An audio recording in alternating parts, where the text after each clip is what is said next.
Hello, my name is Shalina Barker, and this is Everybody Has a Story, an oral archive for the Vigo County Public Library. The archive is a program for the NEA Big Read in collaboration with the National Endowment for the Arts in partnership with Arts Midwest. To start things off today, we want to tell you a little bit about the NEA Big Read.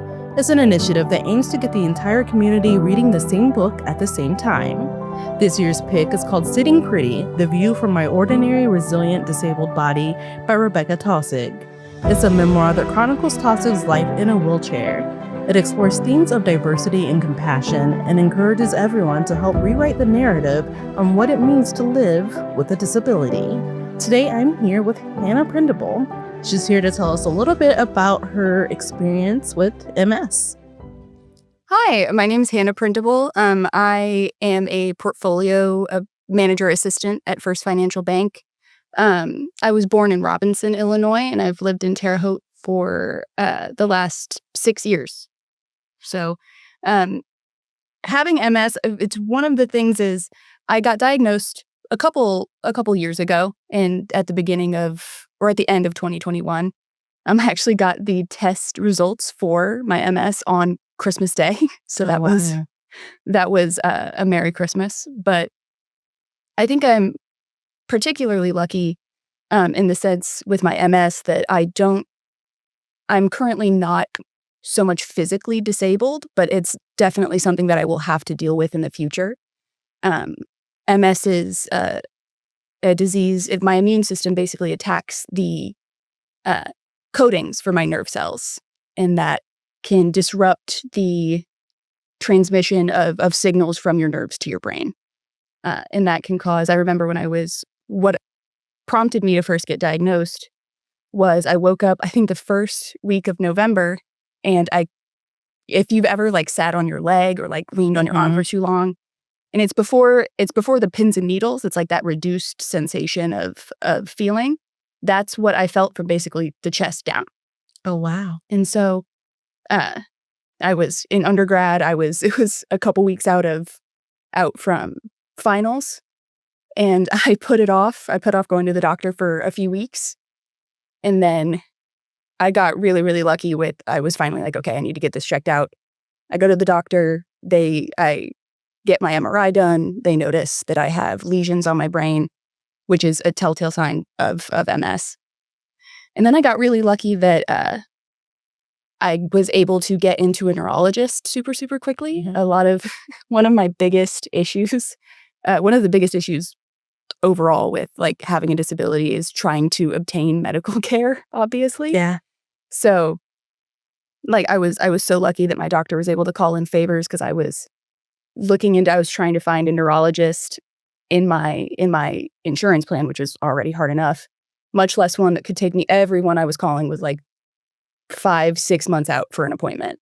And I got in. Somebody had canceled at one of the neurologists that I called, and they immediately got me in. I had to reschedule one of my finals, which shout out to Judge Bulk. He was great. Thank you at ISU.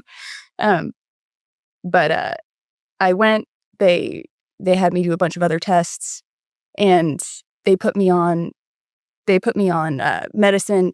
The quickest thing was the thing I wanted to get taken care of. The quickest was actual treatment for the flare up. So I have relapsing remitting MS, which is I don't want to say the easiest form or the least severe form, but it kind of is. It kind of comes and goes as you progress through life. You can have relapses where there will be new lesions, new active spots where you can have new symptoms.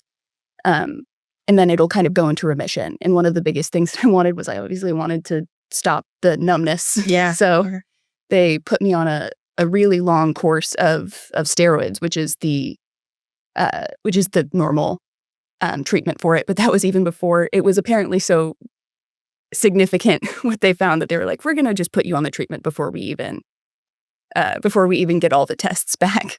So I think I was on, at one point it was a month-long course, so I was on 12 prednisone Oh, wow. a day for probably like 6 days, and then it reduced slowly over time, which do not take 12 prednisone all at once. That will not make you feel good.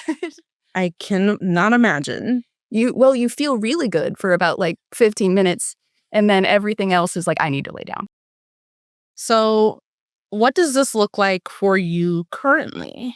So as of right now, I've got a pretty easy, manageable health plan. I'm on a very expensive, but thankfully with insurance and everything, manageable disease. It's called disease mitigating therapy. I'm on a medicine called Vumerity that is like a specialized drug, and I have to take 4 pills a day. I take more than that for like supplements and everything my doctor has told me, but I should, and I'm also really lucky for this. It's something that I'm able to manage day to day with. There are obviously symptoms that will come and go and that are kind of always there. Like I remember meeting with my neurologist and being like, yeah, I still get numbness in like my hands sometimes. And he's like, unfortunately, that's just kind of something that comes with having MS. And then there are other things like I remember my neurologist is amazing. And he's genuinely one of the best doctors I've ever had, because I remember going and complaining of really bad restless leg, because it's something that's apparently really common with MS. And I would go and it's like, well, he was like, first of all, I want you to try. We can see from your blood work that you're anemic. You should probably take iron first because that can make restless leg worse. But if you take that, if you supplement that and it's not helping, call me and I will prescribe you something. And he said the words, you don't have to suffer. And I was like holding back tears. Yeah. I was like, thank you so much. But ever since then, it's so important to have people that you can, especially doctors in your corner that you can trust. So it sounds like you've had a good experience with your doctor. I know a lot of times with women in general, we don't have the best track records when it comes to getting diagnosed. Absolutely. That was one thing that I was really surprised by when I first got diagnosed, that a lot of people in my life were really surprised by, was the fact that like I got diagnosed so quickly. Because especially with MS, it is an incredibly difficult disease to pin down. Symptoms can look different in everyone. And I was just lucky enough that I had the right symptoms that were basically just, yeah, this is pretty textbook MS. And I think another thing that really helped was I was originally referred and seen by a female doctor who really took my concerns seriously, knew like any family history with any nerve issues, and was really there to advocate for me. That was a huge help. And so your initial doctor is kind of who set you on that path. Absolutely. And it's so important too, because there's something with MS. I don't know the exact statistic, but when I was doing all this research, because I was like, okay, I have MS. This is scary. It's something like if you notice symptoms, any sort of symptoms relating to MS, and you let them go and you don't get them checked out for something like 10 years, just 10 years, you're relapsing remitting, which is a fairly normal life overall, can immediately go to secondary progressive, with your chance of developing secondary progressive MS shoots up to like 50 or 60% without any disease mitigating therapy from the time that you see symptoms. Oh, wow. Yeah. So it's really important then that you get in front of it. Yeah, absolutely. That's one thing that's really, really important, because I wanted to just kind of put it off. I had something similar like a year or two before where I like lost feeling in one of my feet, like the bottom of my foot. And I kind of went to the doctor and he was like, oh yeah, women's shoes are bad. take a B6 to kind of help your nerves and we'll see. And honestly, to his credit, it did go away. But then because I wanted to be like, oh, it's just that again. It's probably something, but since it was my whole body this time, it was much, much harder to ignore. And I wanted to ignore it for a really long time. And I was finally like, my people around me were like, Hannah, this isn't normal. You should really go talk to anybody about this. Absolutely. So what would you say to someone who maybe is experiencing symptoms related to MS or other symptoms, and they're having a hard time finding the right fit in terms of a doctor? What would you say to someone who's maybe discouraged and doesn't want to keep going? Yeah, absolutely. It's hard because you know what you're feeling, and it's hard to convince other people that you feel what you're feeling because um, I remember going in to doctors and trying to explain, especially nerve pain is so hard to explain to people. And it's hard to test, and it's all electrical pulses, and you don't know where. I mean, so a big thing is just continuing to advocate for yourself, obviously, is to try to not let yourself get discouraged as much as you can. And then to move around, ask for doctors, ask for specific tests, different things, because the first thing that you're going to want to do if you suspect you have MS is to get an MRI. And it's annoying and it's uncomfortable, but it's a really normal medical procedure that any doctor should want to rule out at the very least. And then if they see anything, they can kind of go from there, because a lot of the times with MS, it looks so different in everybody that my MS doesn't look like almost anybody else's MS. So it's really important to advocate for yourself and to explain as best as you can, and to find someone, as much as awful as it is, to advocate for you and that really cares about at least trying to get this off the list of possibilities. So obviously you've mentioned that you've been able to take part in sort of this mitigating therapy. But have you noticed any symptoms that have impacted just like your day-to-day life? Definitely. Especially when I first got diagnosed and I was going through my initial like relapse is what they call them. I was also trying to work through like finals and papers and everything, and the brain fog that I think I looked up is MS making me stupid? Because I was like, I feel so dumb. I can't make sentences. I can't write anything. That I've got all the ideas in my head. I just can't get them out. And so that's something that I still I have to go through and make sure that I'm kind of managing.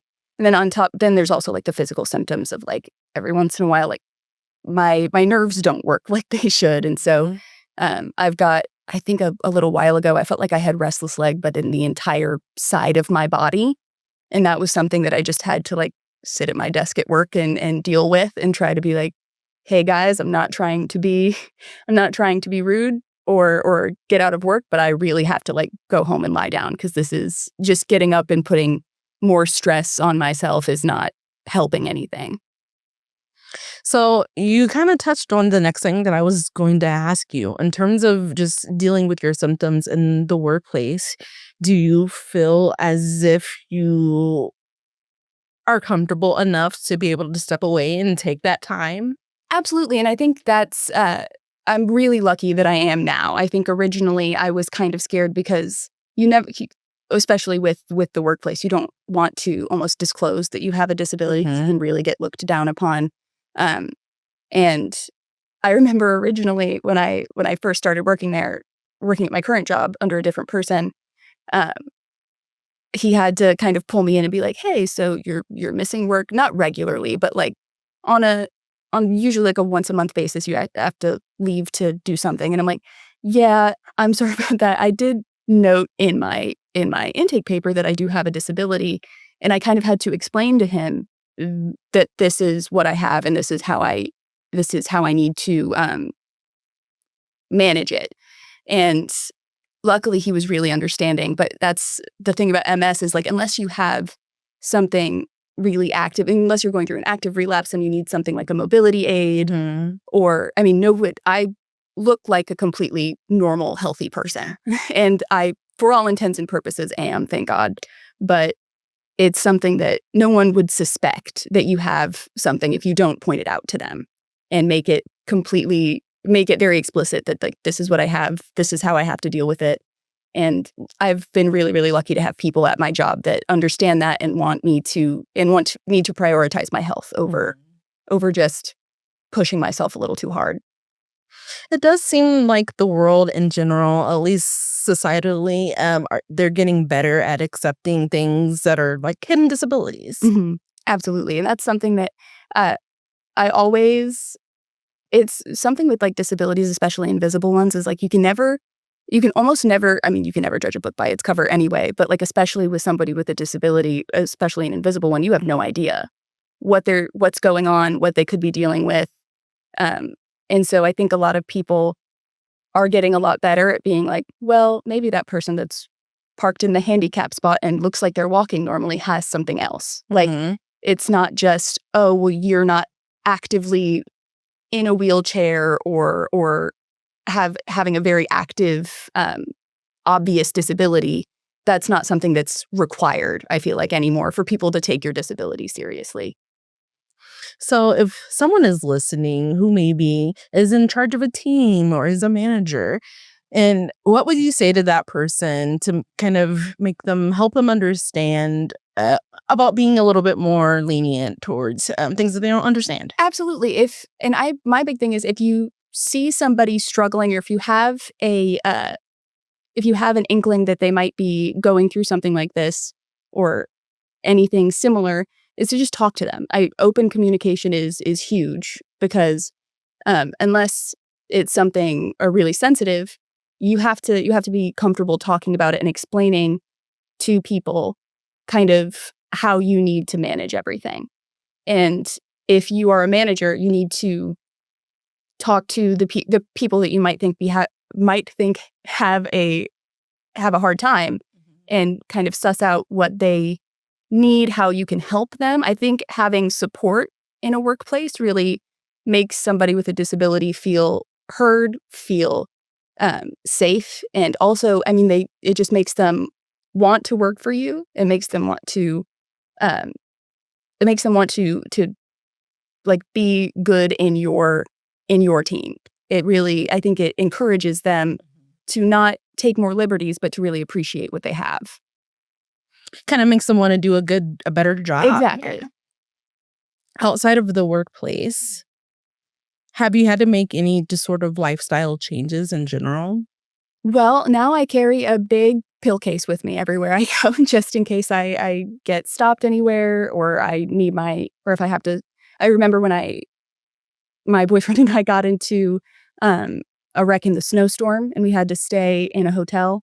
And I was like, okay, well, good thing I've got all my pills with me, or I would be in a bad place. So that's probably the biggest, is I've got to carry a bigger bag. And you have to put a little bit more forethought. Oh yeah, absolutely. It's a big pill case, and it's a lot of pills, and and there's that, and there's also just understanding your limits, especially because MS symptoms can get worse in heat and like in hot weather. And so I'll stop going on walks at lunch in the summer, just because I know that not only is it just uncomfortable because it's really hot outside, but there's a good chance that I'll come back to work and like my fingers feel a little numb, or I have to understand my limits in certain situations.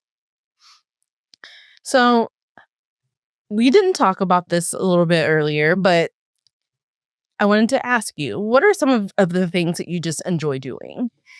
I'm a really big crafter. I quilt, I knit, I crochet. I've been quilting for a couple years. My mom took me to one quilting class at Joanne, and I've been hooked. You fell in love. Absolutely. And so I've been making a lot of quilts, mostly because my friends have been having babies, and so I get to make little cute baby quilts. But I really like kind of using my hands, and that was one thing with my MS. I'm like, well, hopefully I've got to take really good care of myself, because I really want to be able to continue to have good mobile use of my hands, because that's what a lot of my hobbies revolve around.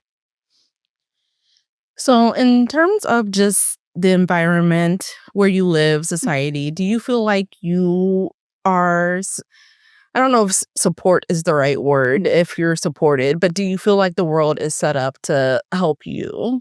I feel like a lot of people, especially now, with specifically MS, they've kind of heard of it before, but they don't know kind of what it entails. They've kind of probably heard that their great aunt has it, their grandma's had it, and they've kind of seen, especially with modern medicine, the prognosis for MS has gotten much, much better.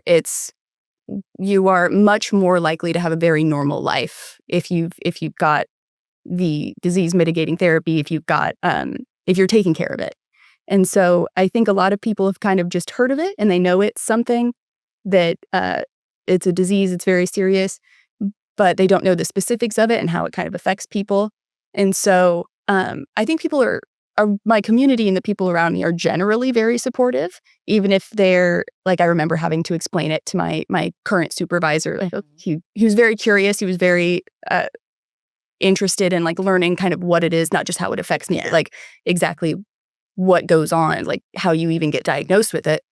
But he was also then very supportive after he learned about what it was. So it's nice to be able to, I don't think anybody, at least not that I know of, thank God, has kind of judged me for it or like been unwilling to kind of listen to me or learn about it. So do you encourage those conversations? I know a lot of times people feel uncomfortable asking about things. Like, would that be something that would make you feel uncomfortable? Not in particular, just because I'm currently lucky enough that it doesn't really affect me physically so much on my day-to-day. And so I think people also, that's another thing, I think people also give me a little bit more grace because I'm not so obviously physically disabled. I think it's probably harder for people who have like a more physical disability to, I'm sure they face a lot more judgment than I do. And I think if people are willing to give me a little bit more grace with learning about what I'm doing and how it affects me. But that's something that I've never been afraid to share with anybody. So one of just the themes that pops up in Rebecca Tossig's book is the fact that eventually we all will become disabled. Yeah, absolutely. Can you share a little bit just about your thoughts on people having a little bit more understanding just based on the concept of we will all get there one day? Absolutely. And I think people with disabilities that are active, who are younger, they kind of understand that this is, like, I kind of made peace with the fact that this will probably be the thing that affects me the most later in life. It's kind of like, I know that when I hit like older age, this is going to be the thing that's going to give me the most trouble. And I think a lot of people don't understand, especially young people, do not understand that like a disability can happen at any time. No one asks for it.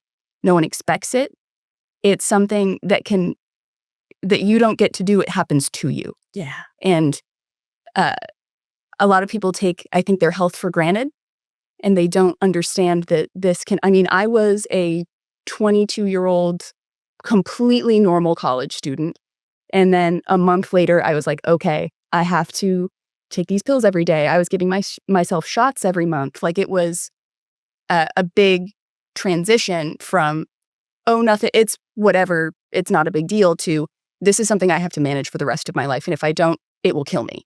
Mm-hmm. And so that's something that I think a lot of people, if you are young, if you are otherwise, you think you're going to be okay, just take your health very seriously, because if you take it for granted, I mean, you never know what's going to happen. And that's something that you should keep in the forefront of your mind, is that everyone who is very healthy and able-bodied is very lucky. And it's so important to follow up on those initial concerns. Absolutely. Because we all do that, right? Like, that'll go away. Yeah. And it will, but you never know it could be anything. Yeah. So I did want to touch on again, and you mentioned this a little bit earlier, when you were first diagnosed, you had to reschedule. You were in college, you were taking classes and you were taking finals, and you had to have things rescheduled. Yeah. Can you talk a little bit more about that? Yeah, absolutely. I was in my last semester before I graduated, and the only time I was going to be able to get into a neurologist before like March of the next year was if I went on this very specific day at this very specific time all the way to Evansville, Indiana. And it was at the same time as Judge Bulk's Con 1 final. And I was like, okay, Judge Bulk is really nice. And if I have to, because I originally emailed him and I was like, can I just take it earlier? I can come in on the same day. Like, I don't care if I have to take it beforehand. I'm not trying to get out of it. This is kind of what's happening. And I was so lucky that he was so not lenient, but he was so okay with helping me. He understood the gravity of the situation, and he was so willing to help me in that area, because he let me take it the weekend after, and it got to take it privately. He was like, do not worry about this. This is not the biggest thing that you have to worry about right now. And I was so grateful for that. It was really the first time, because was just telling people kind of what I thought was happening and what everybody was kind of suspecting was going on. And it was very nice to have that support from the get-go. I think I was very lucky to have people be so supportive of me so early. Well, and part of the reason why I wanted to revisit that particular topic is because it's so important that we give each other grace. Even if you don't actually know what is going on in someone's life, it could have been so easy for him or for any professor to say no, or to assume, you're a college student, that person was lying or just trying to get out of it. Exactly. So it's just very important for us to give each other just a little bit of grace. Absolutely. To take people seriously when they tell you they're having trouble, when they're having a problem.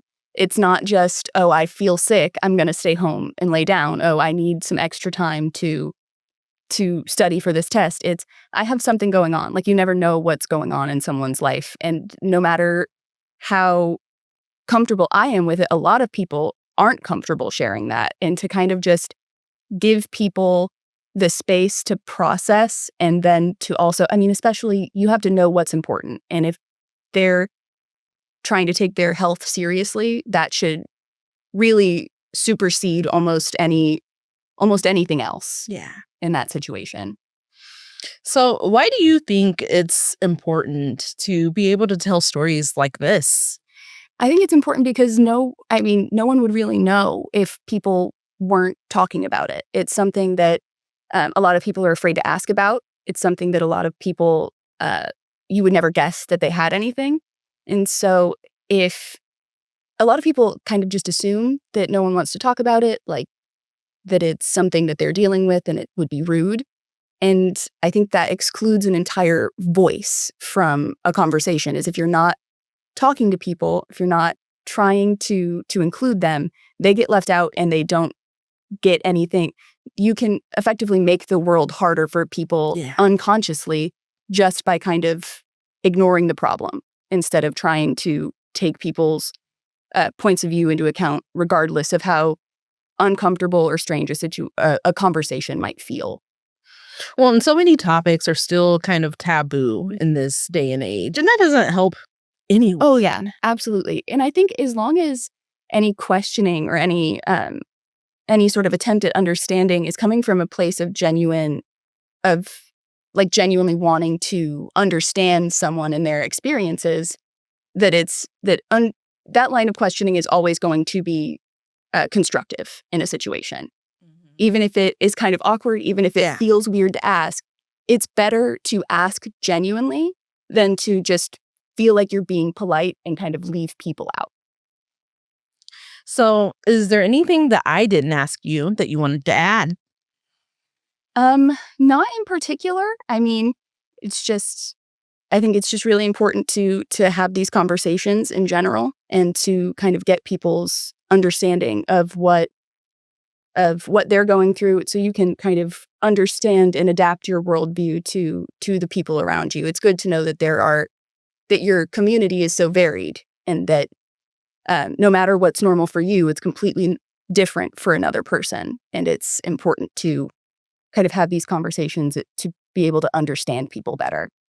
So let me ask you just one final thing. What would you like to see just sort of in the future? What would a perfect world look like for you in terms of how we handle disabilities? I think the biggest thing is understanding, is kind of having everybody be able to come to the table and give their understanding and their voice to a conversation, because what will work for one person won't work for another. And it's good to kind of understand the overall community and who you need to serve, and who needs your support, and where you can where you can kind of allocate that, because a lot of people, I feel like, get left out of conversations because people just don't want to have the conversation. They don't want to talk to people about it. They think it's painful and awkward and it's not going to help anything. But talking about things and having conversations that are genuine and constructive is what's really going to help the most people overall.